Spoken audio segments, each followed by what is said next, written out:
What's going on, everyone? It's Marco Hanna, and this is my review of Apple's brand new 12-inch Retina MacBook.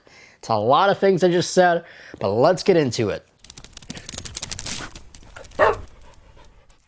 So if you haven't heard about the brand new Apple MacBook, well, A, you're living under a rock, and 2, you might just not be a Mac person. But anyway, this is the most beautiful Apple MacBook I've ever seen in my life. I don't know why. I can't even look at my 15-inch MacBook Pro anymore because it looks just too old now and outdated. This thing is unbelievably thin. It's unbelievably light. It's literally the ultra portable laptop. I mean, this is more ultra portable than anything I've ever used before. I mean, I even consider a 13-inch MacBook Pro an ultra portable. This is beyond that. And I'll talk about that in just a little bit, but technically, I'm not really supposed to like this laptop because, well, it's really underpowered. Only has a 1.1 gigahertz Intel Core M processor. There's no fan. The motherboard's really small. It has 8 gigabytes of RAM, which is actually pretty good, and has 256 gigabytes of solid-state memory. And all of that really sounds okay, but it's really that processor. It's really tiny. It's a mobile processor. It has no fan. And, well, I mean, you're not going to be doing any 4K content editing on here. You're not going to be doing much of anything other than web browsing and maybe a couple games and stuff. But we're talking about very limited stuff here. We're talking about first-generation MacBook Air. That's how limited this computer is in terms of performance, but somehow I just love this thing. The first thing we should do is talk about the things that I liked while using this laptop. And first thing is, well, that display. It's a 12-inch Retina display. It's beautiful. 2304 by 1440 resolution, around 240 ppi in pixels per inch, and it looks great. Now, it is slightly warmer than the MacBook Pro Retina display, but it's really very noticeable only if you have those two head-to-head and you're looking at both displays at the same time. But it's miles, and I mean miles, better than the MacBook Air display, and it just looks really crispy and really pixel dense, and I definitely love looking at the display. And to me, it doesn't really seem like it's affecting battery life at all because taking it at school, I can have around 9 hours of on-screen time, or 9 hours of usage time with this MacBook. The next thing that I do like about this new MacBook is just the design and overall feel of this thing. They got rid of the actual plastic bit that held the hinge onto the laptop and the display, and it just looks a whole lot more clean, and the space gray is absolutely dope. The third thing that I like about this laptop is, well, there is no fan inside of it, so that means you're never going to have a fan making noise.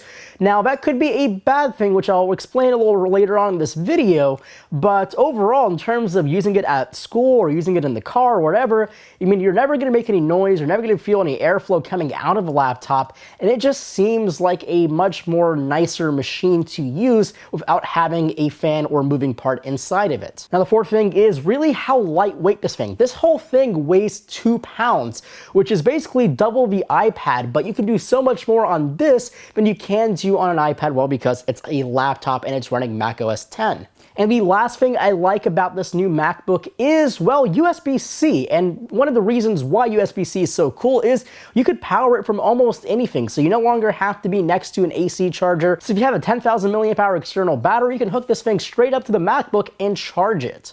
That is super cool. Now, the last thing that I really liked using this MacBook is the speakers. Now, I don't know how and why, but this MacBook has the best sounding speakers of any MacBook.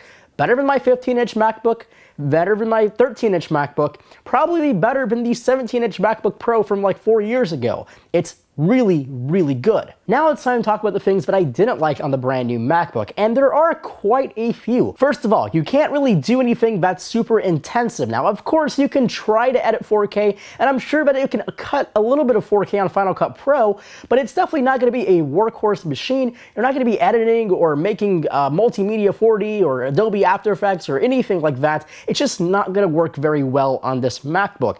And that goes on to my second thing. Because there is no fan inside this new MacBook, it can overheat, and when it does overheat, it will reduce the performance to nothing. I mean, we're talking about really, really disastrously slow performance when your MacBook is overheated. Now, that won't really happen if you use it the way it's really intended for, in terms of browsing the web, watching YouTube videos, and just basically browsing the web and doing apps. That's all it really is meant to do. The next thing that I didn't like on the MacBook is the lack of any other ports. You have one USB Type-C port, and that's fine and dandy until you want to charge and then maybe plug in a USB flash drive. You can't. One, you can't plug in a USB flash drive because you need an adapter, and then you would need a different adapter because you would have to charge your MacBook and then plug in that adapter into the USB-C port and then plug that stuff in, and then if you want to put an SD card, you have a different adapter. So basically, you end up with a backpack full of one MacBook and then like 65 different adapters and different dongles that go into those adapters so you can have a workable computer. That does not make any darn sense. Why couldn't we have a second USB Type-C port on the other side and ditch the 3.5mm headphone jack? Because, well, I think a lot of people have Bluetooth headphones and that works really fine. And the next thing that I didn't like while using my MacBook was actually the keyboard. Now, they've changed the mechanism and there's a whole lot less travel, and honestly, over the past week and a half, I just haven't been able to get used to it very fast because I'm so used to a normal travel keyboard that I have with my laptop here or my desktop here and my 15-inch MacBook Pro. This keyboard is fine and I like it, but it just feels really strange.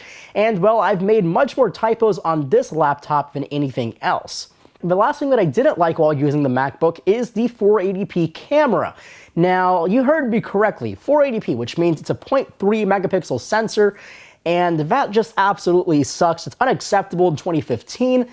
I mean, things like the Moto E come with a 480p front-facing camera, so why can't we even have 720p on this MacBook? I really don't know.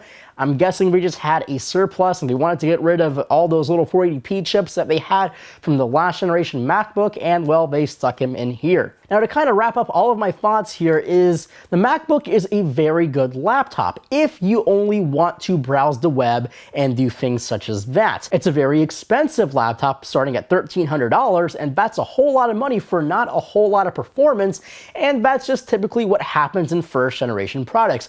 I'm guessing next year they'll have a second USB Type-C port, they'll have faster models, they'll have better heat management, they'll have better everything with the next generation MacBook, but something inside of me just tells me that I really, really, really like this laptop, and I just don't know why. Now, am I going to keep this laptop? I'm not exactly sure. I like it. If I was going to keep it, I am going to exchange it with Space Gray because this gold is absolutely hideous. So I want to hear what you guys think about this new MacBook in the comments section below, so make sure to leave those comments there, and also give this video a thumbs up, and if you haven't already, subscribe to the PhoneDog YouTube channel. And as always, my name is Marco Hanna from PhoneDog.com. I'll catch you guys in the next video.